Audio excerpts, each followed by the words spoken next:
Épître de Paul aux Galates, chapitre 6. Frères, si un homme vient à être surpris en quelque faute, vous qui êtes spirituels, redressez-le avec un esprit de douceur.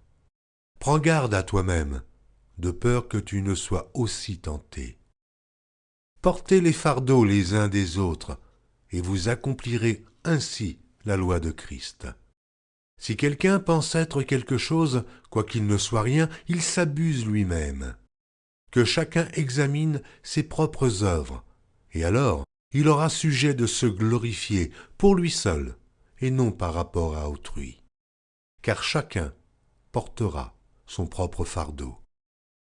Que celui à qui l'on enseigne la parole fasse part de tous ses biens à celui qui l'enseigne. Ne vous y trompez pas, on ne se moque pas de Dieu. Ce qu'un homme aura semé, il le moissonnera aussi. Celui qui sème pour sa chair, moissonnera de la chair la corruption. Mais celui qui sème pour l'esprit, moissonnera de l'esprit la vie éternelle.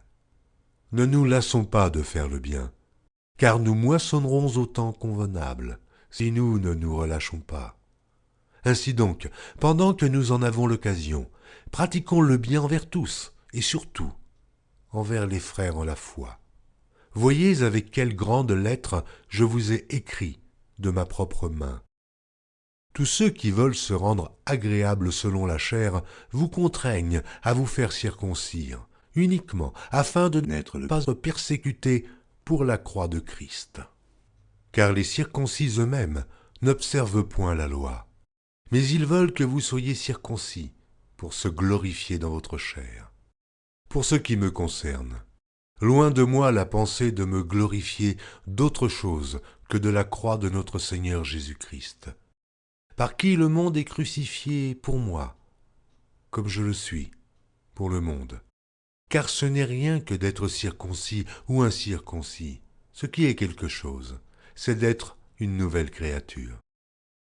Paix et miséricorde sur tous ceux qui suivront cette règle et sur l'Israël de Dieu.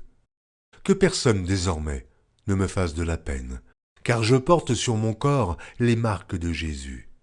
Frères, que la grâce de notre Seigneur Jésus-Christ soit avec votre esprit. Amen.